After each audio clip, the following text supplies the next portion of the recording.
The price is down 40%. Yet the market's fear gauge is more elevated than when silver hit its all-time peak. Think about what that means. The options market is pricing more explosive potential at $74 than it did at $121. That is not a glitch. That is not noise. That is a signal. And in exactly 7 days, 3 dates converge simultaneously that have never aligned like this before. What happens next has already been decided by people who are not panicking. Welcome to Jon Analyst. If this is your first time here, you've arrived at exactly the right moment.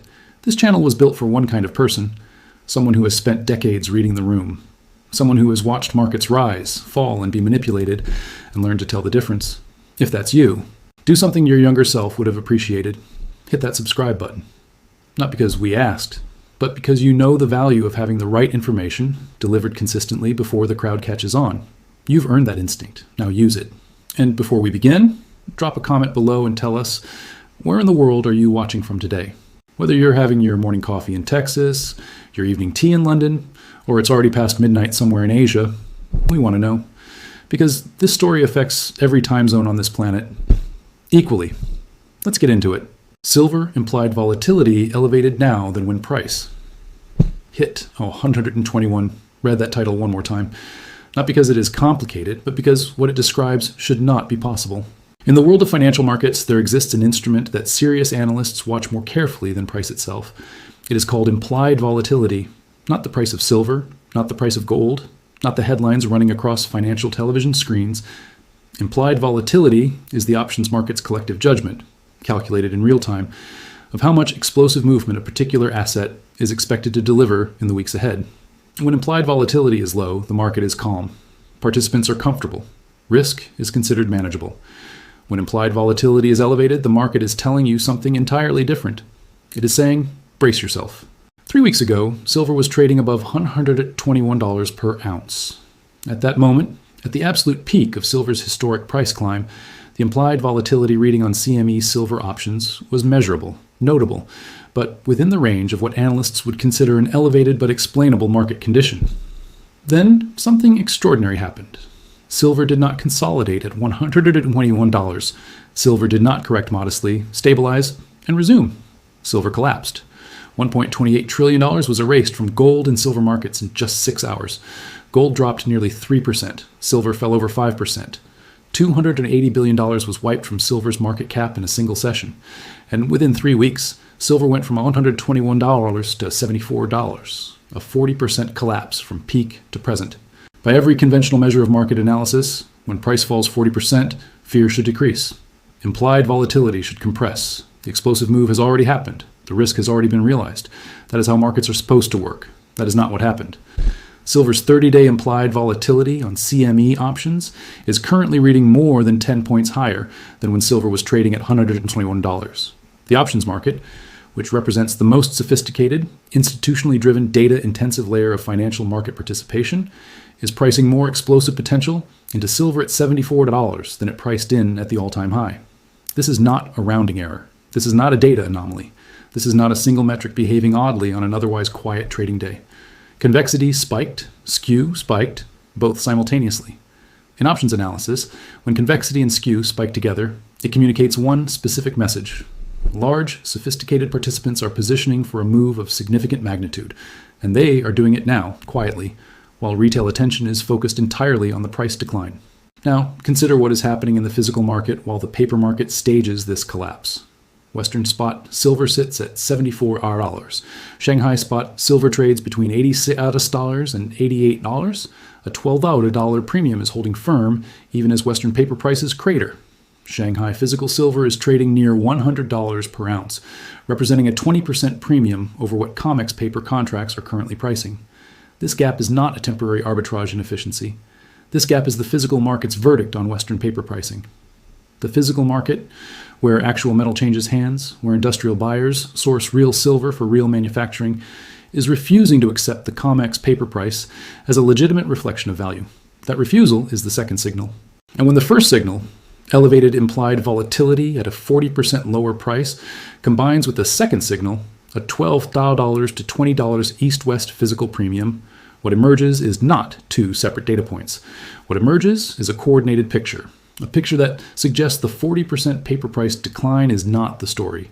The paper price decline is the setup, and somewhere inside the architecture of 294 million ounces of open paper contracts still outstanding on COMEX, with first notice day exactly 7 days away, with 3 critical calendar dates converging inside a single week, the real story is still being written. The signal has been sent. The question is not whether serious analysts are reading it. The question is whether the broader market and the business community watching from the sidelines will understand what it means before the window closes entirely. Part 2 will show you exactly how that architecture was built and why it cannot hold. There is a specific moment in every engineered market event when the mechanism becomes visible, not to the crowd, not to the headlines, but to anyone willing to sit with the data long enough to let it speak. That moment in the silver market is now, and what the data is communicating is not a story about price. It is a story about structure. Specifically, the structure of 294 million ounces of paper silver that currently exists on COMEX, and the extraordinary behavior of the institutional players holding it with first notice day exactly 7 days away. To understand why this matters, one must first understand what COMEX silver futures actually represent. When a trader or institution purchases a silver futures contract on the CME exchange, they are not buying silver. They are buying a contractual obligation, a paper promise, that can be settled either through physical delivery of actual metal or through a financial roll into the next contract month. Under normal market conditions, the overwhelming majority of open interest is rolled forward before first notice day. Positions are closed, new positions are opened further out on the calendar, and the physical delivery mechanism is largely bypassed. This is routine. This is expected. This is how the paper silver market has functioned for decades. What is happening right now is not routine. March silver open interest currently sits at 58,770 contracts. Each contract represents 5,000 ounces. That is 294 million ounces of paper silver still outstanding. And the mass roll that should have begun aggressively by this point in the delivery cycle has not materialized with any meaningful force. No panic unwinding, no visible scramble to exit. The clock is running down hard toward February 27th, and the open interest is sitting there with the kind of stillness that serious analysts find far more unsettling than volatility. Because in markets, unexplained stillness at critical junctures is never accidental.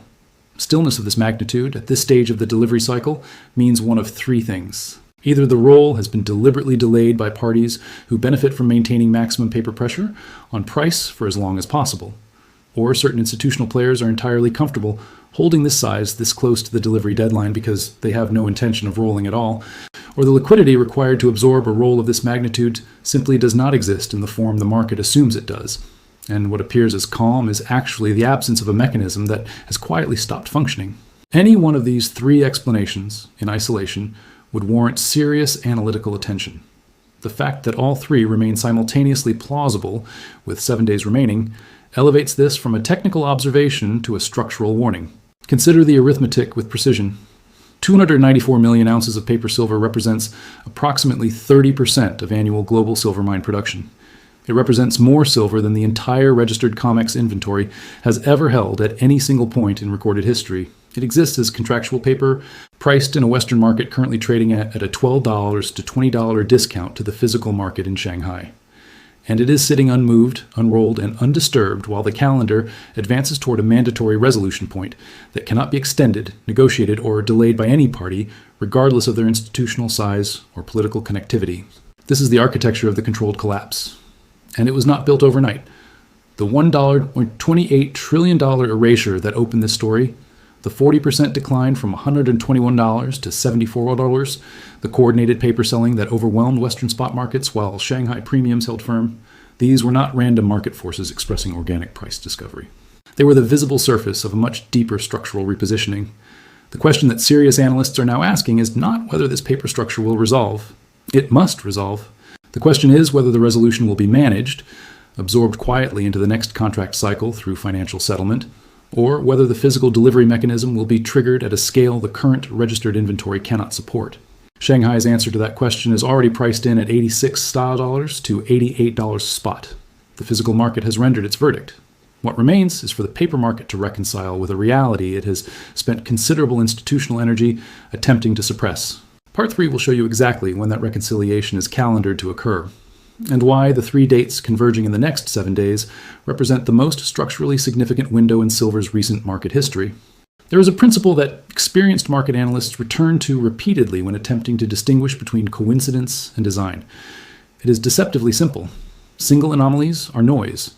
2 anomalies arriving simultaneously are notable. 3 anomalies converging within a 7-day window, each carrying independent structural weight, each capable of moving markets on its own. That is no longer analysis, that is a map. And the map that the silver market has produced for the final week of February is the kind that serious capital does not ignore, does not dismiss, and does not wait to act upon until the crowd has already priced it in. 3 dates, 7 days. 1 compressed detonation window that has no modern precedent in silver market structure. The first date is February 20th. This is SLV options expiry. The settlement date for options contracts written against the iShares Silver Trust, the largest silver-backed exchange-traded fund in the Western financial system, with assets representing billions of dollars in institutionally held paper silver exposure.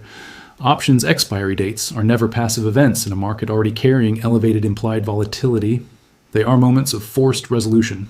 Positions that have been held open, hedged, and managed across weeks of price movement must be settled, exercised, or allowed to expire.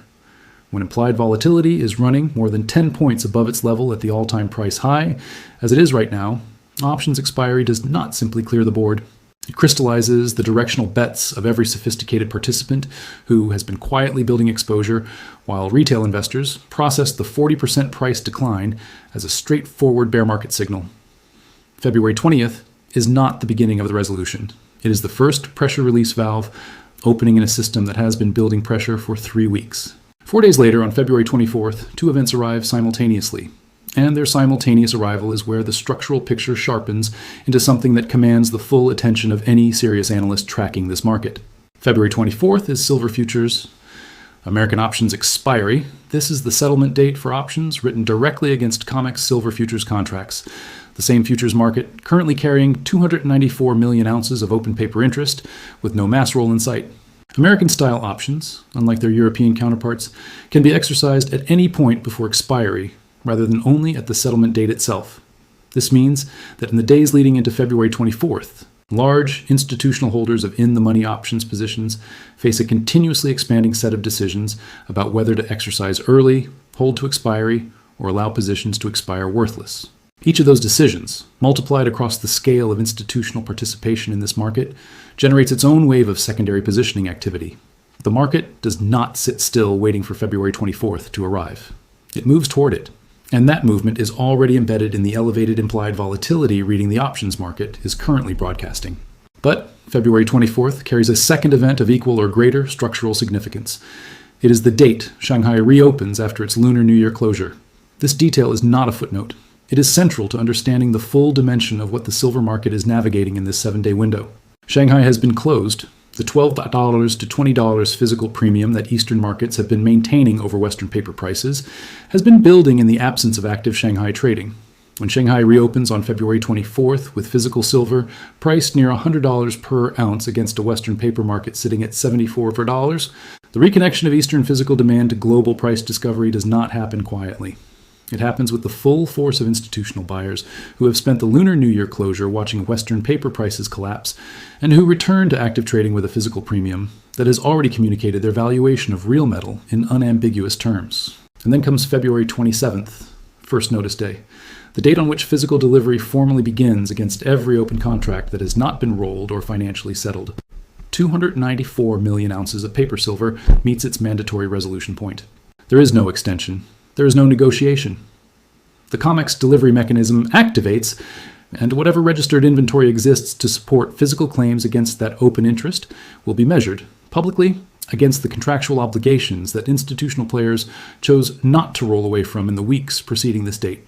3 dates, each independently significant, each connected to the others through the same underlying structural tension.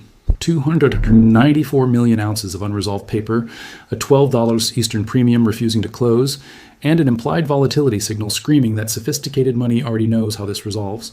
The final question is not what happens. The final question is who is positioned to benefit when it does, and that is precisely what Part 4 will examine. Every market crisis in modern financial history has followed the same fundamental pattern. While the visible price action generates panic in one category of participant, it generates opportunity in another. The difference between those two categories is never intelligence. It is never access to secret information. It is never proximity to power or privilege. The difference, without exception, is preparation. Specifically, the preparation that comes from understanding structure before the structure resolves, from reading signals before the signals become headlines, and from positioning capital with deliberate intention while the majority of market participants are still processing what they are watching on their screens. The silver market, in this precise moment, is offering that window. And the window, as the 3-date convergence of February the 20th, 24th, and 27th makes unmistakably clear, is closing. Begin with what the institutional behavior in this market is actually communicating. The 58 Dasu's 770 contracts representing 294 million ounces of open paper silver on COMEX have not been rolled. That decision, made by participants with the analytical resources, the market access, and the positional size to understand exactly what First Notice Day on February 27th represents, is itself a form of communication. In financial markets, position sizing and position holding communicate intent more accurately than any public statement, any analyst report, or any financial media narrative. When institutional players of this magnitude hold this size this close to a mandatory delivery deadline, they are not confused. They are not trapped. They are not waiting for clarity. They are already operating from a framework of clarity that the broader market has not yet reached. The absence of a mass roll is not paralysis. It is strategy. Consider what the options market is confirming about that strategy. Convexity and skew spiking simultaneously in silver options at a price point 40% below the all-time high represents institutional preparation for a move of significant directional magnitude. Options are not purchased speculatively at elevated implied volatility levels by participants who are uncertain about outcomes. They are purchased by participants who have assessed the structural setup, measured the calendar risk, evaluated the east-west physical premium disconnect, and arrived at a probabilistic conclusion that justifies paying elevated premium for asymmetric exposure. The options market, in other words, is not reacting to the silver market. It is anticipating it. And what it is anticipating, priced into every contract currently trading above the $74 Western spot level, is a repricing event of sufficient magnitude to justify implied volatility levels that exceed those recorded at silver's all-time high. For the business community and entrepreneurial audience that this analysis is intended to serve, the strategic implications extend well beyond the mechanics of COMEX futures and options expiry calendars. What the silver market is currently exhibiting is a textbook example of the disconnect that emerges when paper-based price discovery mechanisms lose their alignment with physical market reality. The $12 to $20 Shanghai premium is not a temporary inefficiency waiting to be arbitraged away by clever traders. It is a structural signal that the physical silver market, the market where real metal is sourced for real industrial applications, for real manufacturing supply chains, for real monetary reserve positioning by institutions operating outside the Western financial framework, has already repriced silver to a level that reflects genuine supply and demand dynamics uncorrupted by paper leverage. The Western paper price of $74 is not a discovery, it is a delay. Understanding that distinction between a price that reflects reality and a price that delays reality is the foundational analytical skill that separates serious capital allocation decisions from reactive ones. Serious capital does not chase the paper price down to $74 in panic. Serious capital does not wait for the paper price to recover to $121 before acknowledging that the signal was real. Serious capital reads the implied volatility anomaly, measures the open interest against the delivery calendar, observes the Eastern physical premium, and positions accordingly before the 3-date convergence forces a resolution that the paper market can no longer defer, manage, or suppress. The silver market in February of this year is not presenting a trading opportunity in the conventional sense of that phrase. It is presenting a structural lesson, one that arrives in financial markets rarely, and one that the business community ignores at measurable cost to long-term capital preservation. The implied volatility signal was the first warning. The 294 million ounces of unrolled paper was the second. The east-west premium fracture was the third. And the 3-date convergence arriving within 7 days is not the prediction. It is the deadline. What happens after February 27th will not be a surprise to anyone who read the structure carefully and acted while the window was still open.